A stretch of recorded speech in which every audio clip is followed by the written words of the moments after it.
Shalom, kami dari kelompok 6 akan membacakan hasil diskusi kami, yaitu tentang perkembangan manusia berdasarkan Alkitab. Yaitu yang pertama, perkembangan spiritual. Spiritual berasal dari bahasa Latin, spiritus, yang berarti nafas atau udara.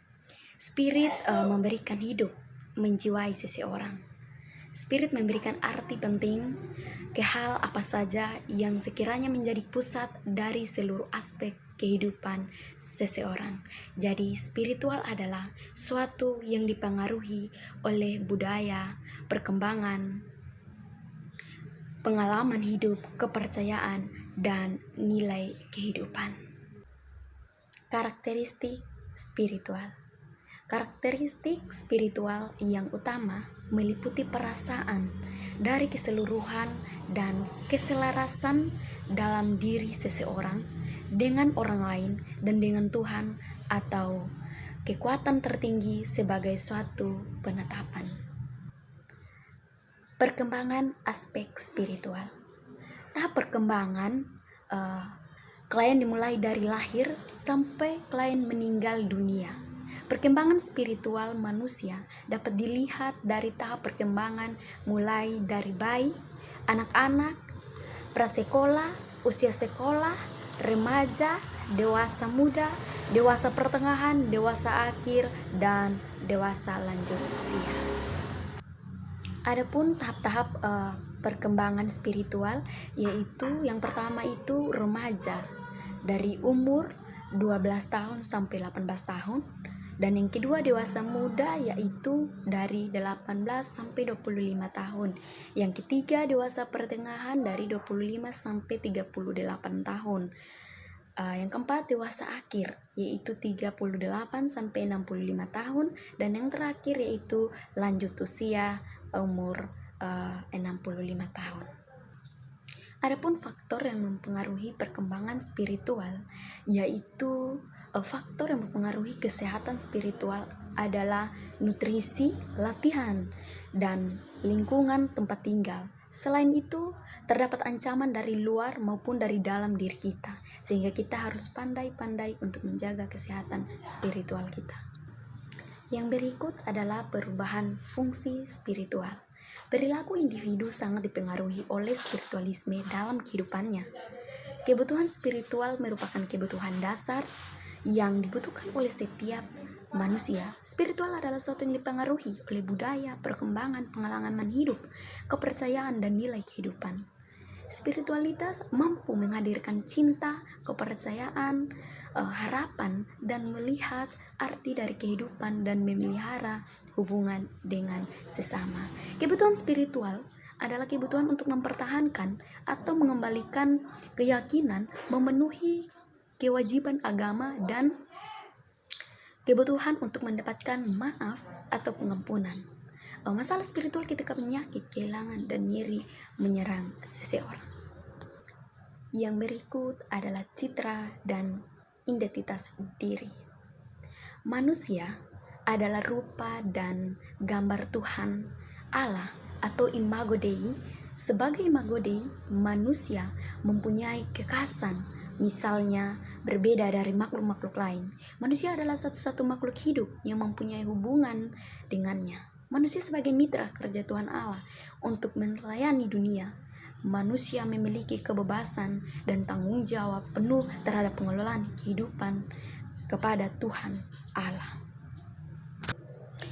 Kebebasan tersebut selalu dikaitkan dengan kebebasan yang bertanggung jawab terhadap penciptanya, yaitu Tuhan Allah. Manusia sebagai imago Dei menurut Martin Luther bermakna ia memiliki tabiat harus selalu tetap dimiliki taat kepada Tuhan Allah.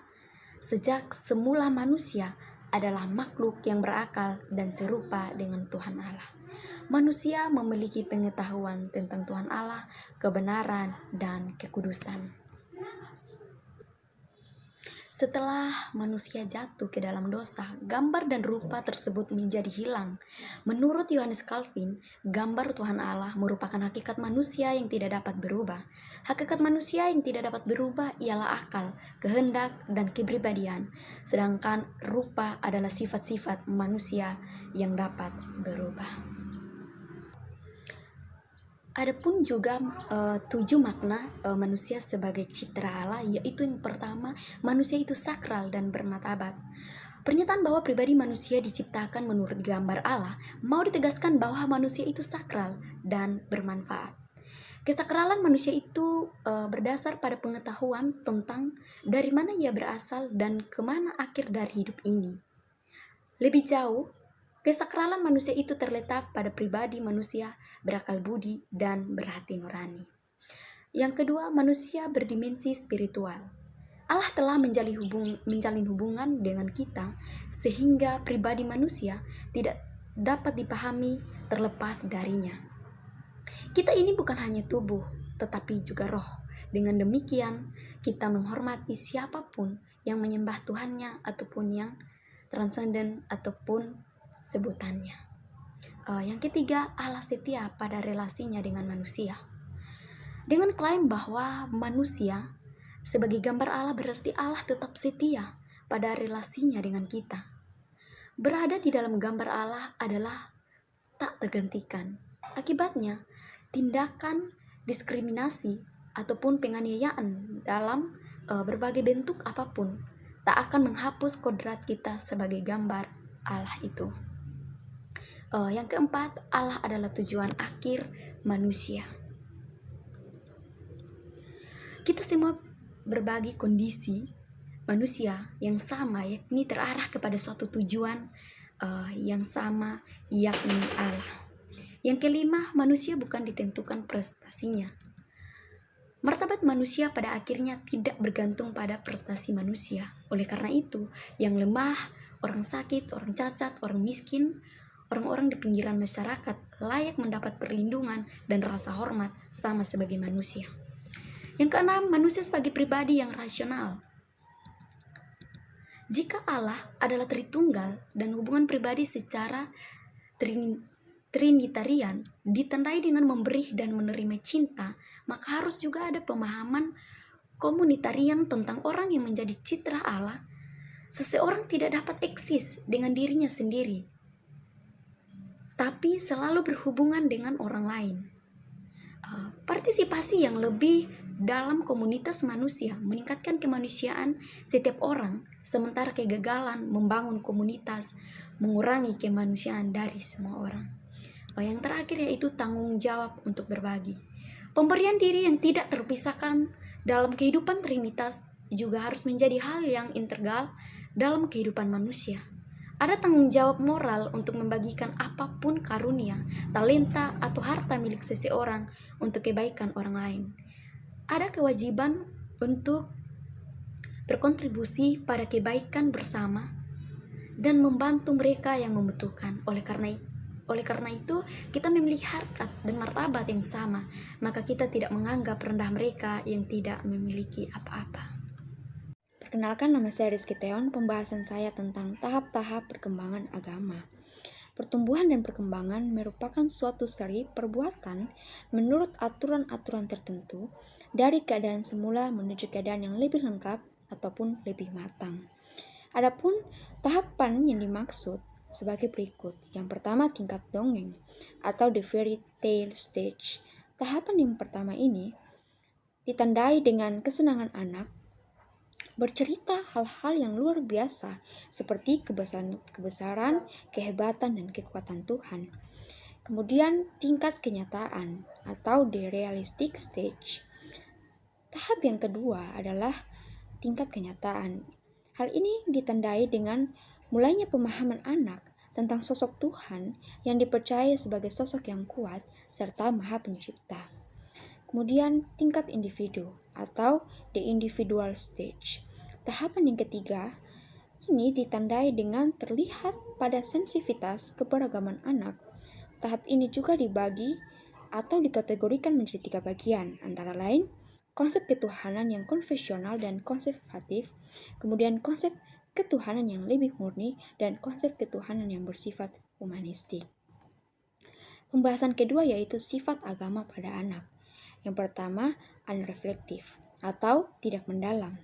Sifat ini ditunjukkan anak dengan menerima kebenaran ajaran-ajaran agama tanpa kritik dan tidak begitu mendalam atau sekadarnya saja. Kedua, egosentris. Anak dengan perilaku melaksanakan ajaran agama, anak lebih menonjolkan kepentingan dirinya, dan anak lebih menutup konsep keagamaan yang mereka pandang dari kesenangan pribadi. Kemudian antropomorfis. Anak memahami keadaan Tuhan sebagai sama dengan manusia. Misalnya pekerjaan Tuhan mencari dan menghukum orang yang berbuat jahat di saat orang itu berada dalam tempat yang gelap. Kemudian verbalis dan ritualis.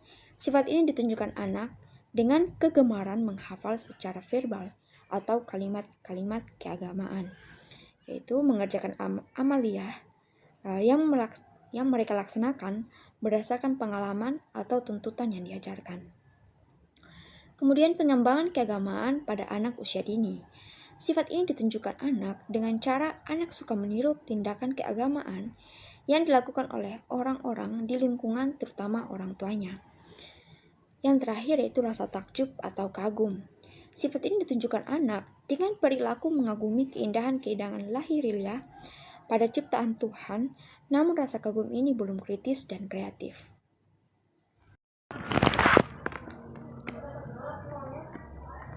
Kekerasan dan motivasi beragama pada remaja. Motivasi beragama adalah usaha yang ada dalam diri manusia yang mendorongnya untuk berbuat sesuatu tindakan keagamaan dengan tujuan tertentu atau usaha yang menyebabkan seseorang beragama.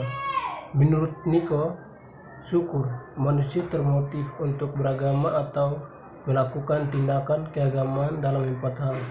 Yang pertama, didorong oleh keinginan untuk mengatasi frustasi dalam kehidupan, baik frustasi karena kesukaran alam, frustasi karena sosial, frustasi karena moral, frustasi karena kematian. Yang kedua, oleh keinginan untuk menjaga kesusilaan dan tata tertib masyarakat.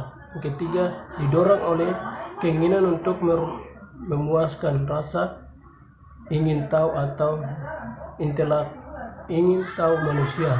4, didorong oleh keinginan yang menjadikan agama sebagai saran untuk mengatasi ketakutan. Faktor-faktor keberagaman. 1.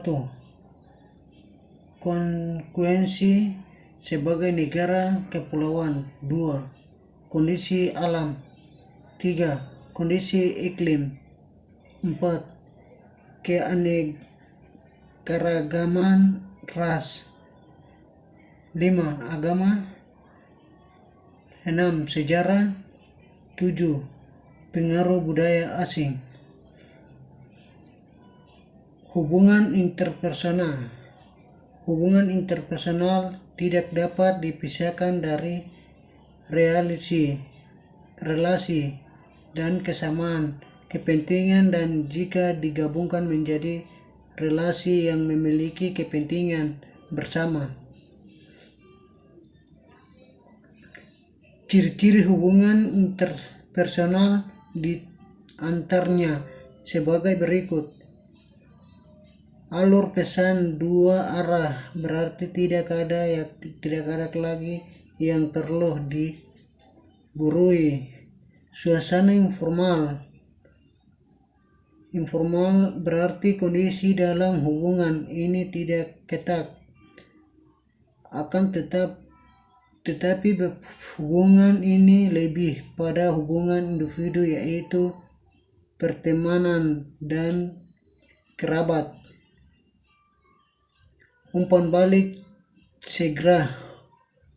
Orang-orang yang terlibat dalam hubungan interpersonal semacam ini segera spontan akan mengirim dan menerima pesan melalui cara-cara verbal dan nonverbal. Hal yang mempengaruhi hubungan interpersonal. 1. Citra diri. 2. Citra orang lain. 3. Fisik. 4. Bahasa tubuh. Manfaat hubungan interpersonal. hubungan interpersonal, dapat meningkatkan kepercayaan orang lain pada kita sehingga meningkatkan kredibilitas dan menciptakan rasa senang di antara kedua belah pihak. Saya akan menjelaskan tentang masalah-masalah sosial yang mempengaruhi perkembangan manusia secara spiritual, LGBT, perdagangan manusia, bully, dan penggunaan media sosial. Yang pertama, LGBT. Hubungan lawan jenis, wanita dan pria merupakan hal yang lumrah untuk dirasakan oleh Bani Adam. Akan tetapi, bagaimana jadinya jika manusia sudah kehilangan kontrol dan menyimpang dari fitrah yang Allah berikan? Wanita mendatangi wanita dan pria mendatangi pria, dalam artian untuk menyalurkan hasrat seksual dan perasaan cinta yang tidak lumrah. Untuk diungkapkan manusia, ada beberapa faktor yang mempengaruhi perkembangan manusia. Golongan ini menamai diri mereka dengan LGBT atau lesbian, gay, biseksual, dan transgender.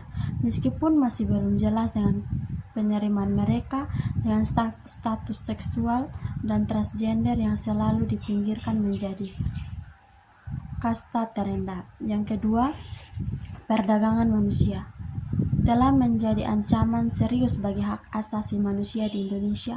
Hal seperti ini rawan menyebabkan terjadinya perdagangan manusia yang tidak dapat tercegah karena ketidaktahuan masyarakat. Perdagangan manusia dapat terjadi pada siapapun, baik perempuan, anak-anak, dan bahkan laki-laki.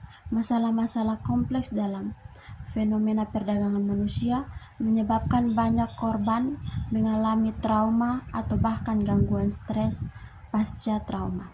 Yang ketiga, bullying adalah bentuk-bentuk perilaku kekerasan di mana terjadi secara psikologis ataupun fisik terhadap seseorang yang atau sekelompok orang yang lebih lemah oleh seseorang atau sekelompok orang.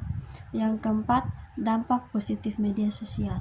Penggunaan media sosial memberikan dampak yang sangat positif, terutama dalam melakukan interaksi baik secara sosial, politik, maupun ekonomi. Penggunaan media sosial memberikan kemudahan dalam komunikasi, baik teman, keluarga yang tidak memungkinkan dilakukan melalui face to face karena faktor jarak. Yang kelima, dampak negatif media sosial. Penggunaan media sosial juga dapat memberikan dampak yang negatif terhadap masyarakat. Seperti yang kita lihat sekarang, media sosial dijadikan media untuk menanamkan kebencian terhadap orang lain dengan mengunggah kata-kata atau gambar yang tidak etis sehingga terbangun rasa tidak senang dan benci terhadap seseorang.